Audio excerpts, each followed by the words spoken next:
Roswell, New Mexico, is a town that really shouldn't be famous, but it is. What's a bigger story than proof of aliens and that we're not alone in the universe and have been visited and the government covered it up?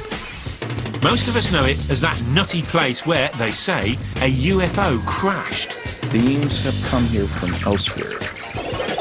But what sounds crazy might not be that crazy. I suspect that somewhere somebody knows the truth. Whether aliens exist or not, one thing is for certain. People love this stuff. Star Trek, Star Wars. Go to the movie theater. UFO believers feel that this is the biggest story of all time. And they may just be right.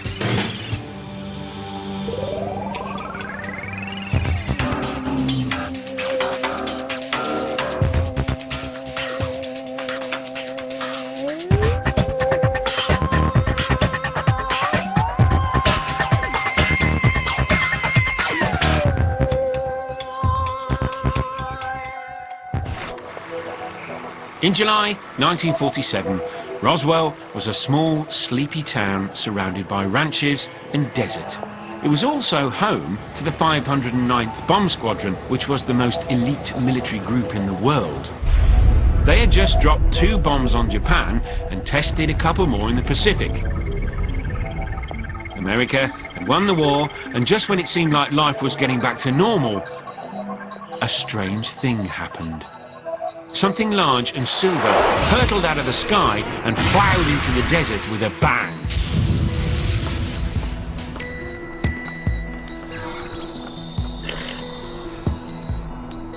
A local rancher found the pieces of a, well, whatever it was.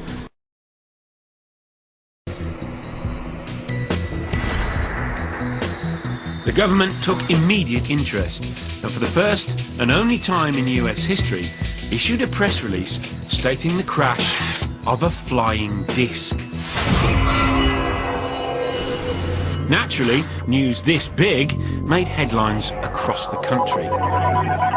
Headline edition, July 8, 1947, that a flying disc has been found. The biggest Who's It, What's It story of the year, flying saucers. But one day later, the initial press release was retracted, and a new one issued with a more down-to-earth explanation.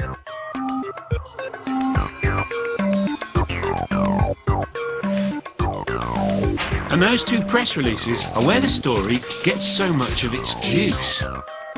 One day it's War of the Worlds, and the next day it's a weather balloon. So, the townspeople of Roswell went back to their farming, and life went on.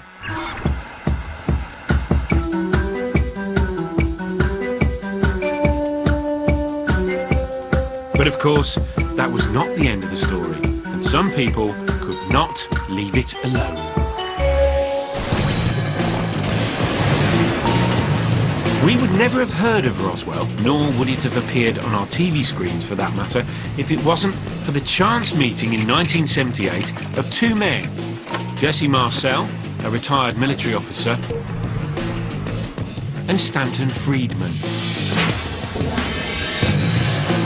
By day, a mild-mannered physicist, but by night, the world's most famous ufologist. I'm convinced after 30 years of investigation that the government recovered a crashed flying saucer and alien bodies here in New Mexico. It's one of the biggest stories of the millennium.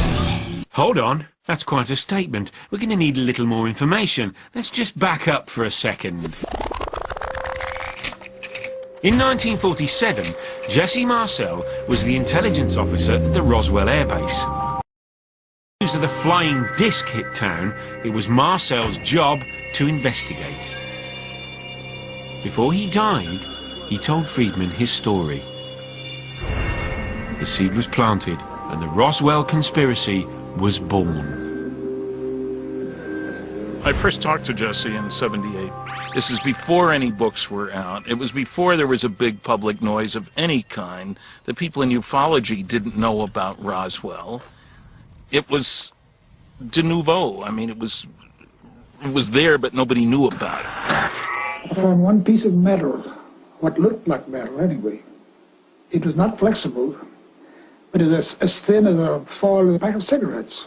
I tried to make a dent in this metal. And he says, you can't bend it. You can't make a mark on it. He says, I took a sledgehammer and whammed it. I put it on the ground and whammed it. The sledgehammer bounced off of it. It was definitely not a weather balloon. And it was an aircraft. So what it could have been, I wouldn't know. There was no reason for anybody to lie under those circumstances. Forgetting about the fact that if you're suggesting the intelligence officer for the most elite military group in the world is going to make up a crazy story like this, it doesn't make any sense. Friedman was hooked, and he started digging around Roswell to see if anyone else had a story to tell. Many of the witnesses he first talked to have since died. Luckily, these interviews were recorded long before the hype. I don't know what it was.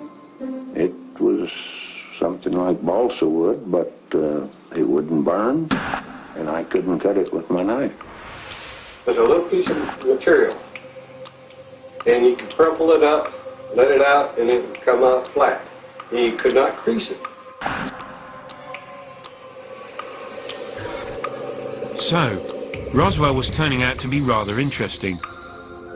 Something strange had happened. The question is what, and why Roswell? It seems that aliens can't resist the combination of nuclear weapons, giant rockets, and radar.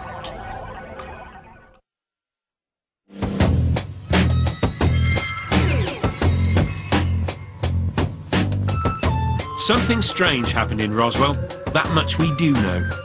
We also know that none of us would ever have heard of it if Stanton Friedman hadn't met Jesse Marcel. Marcel told Friedman about a crashed saucer in Roswell. Friedman started developing a theory. At the end of World War II, there were 3 signs to any visiting smart alien that soon these idiot Earthlings, this primitive society whose major activity was obviously tribal warfare, would be bothering them. The 3 signs were nuclear weapons, V-2 rockets, and powerful radar. Isn't it amazing that the only place on the entire planet in July 1947 where you could study all 3 of these technologies was southeastern New Mexico? Somewhere along the way, Friedman developed the ability to know what aliens are thinking. But if there was a flying saucer at Roswell, it didn't land, it crashed. For all we know, it could have been on its way to, say, Mercury. Wherever it was headed, it didn't quite make it, so we are left with a mystery. There's only one person still alive who claims to have actually had his hands on a piece of the crashed saucer. And he's not your average conspiracy theorist. He's a flight surgeon with the US military. You can rule out all the other explanations, so what's left? An extraterrestrial craft. That may be the most outlandish thing, but it is also the simplest explanation.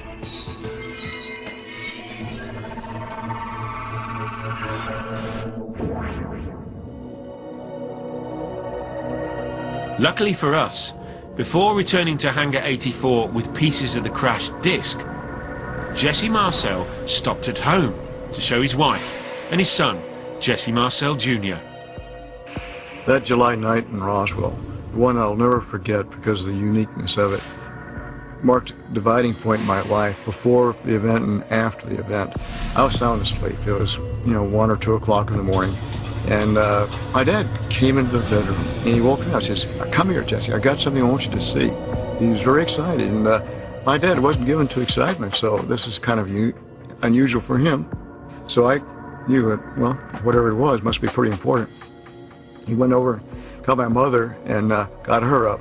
And he had pre-positioned some debris on the floor of the kitchen. Then he said, "This is flying saucer material." Then there were some looked like I-beam fragments, and on the inner surface there was I thought hieroglyphic writing. I said, "What is this?" Marcel and his father had this piece of the debris recreated from memory so that they could show the world what they saw that night. On the inner surface of this little beam you have the symbols, and the one that I recall as being most accurate is one on the end. because I could tie it in with familiar objects such as a seal balancing a ball on its nose. The meaning of these symbols escapes my feeble mind there. Maybe it says do not flush in zero gravity or something like that. And we looked at this for 10 or 15 minutes, and he's telling you, remember this as something that you will remember the rest of your life. And by golly, here we are almost 60 years later, it's still there.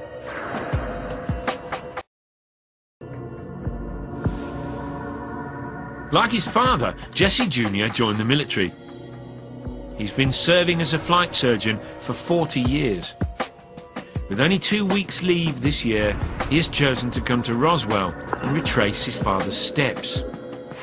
It was here, to Hangar 84, that his father brought the debris.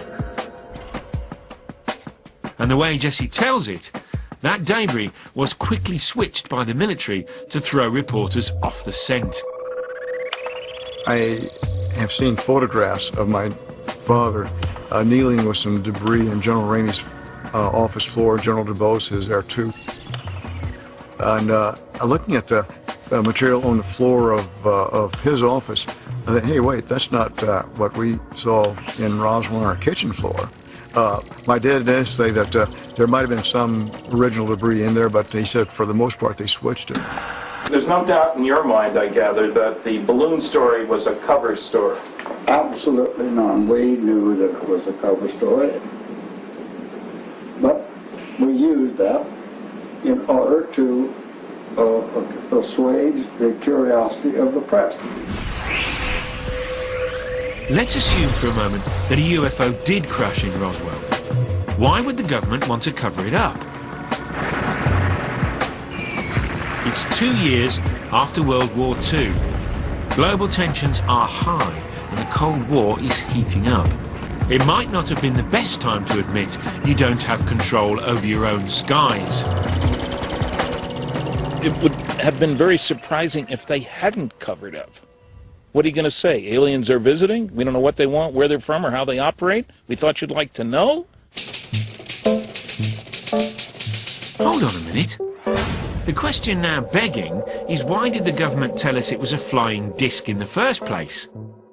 There are two possibilities. One, someone low on the command chain got excited and made a simple mistake. But military protocol dictated that a commander of the 509th had to authorize a press release. So a simple mistake seems unlikely. Two, it was planned disinformation. The theory goes like this.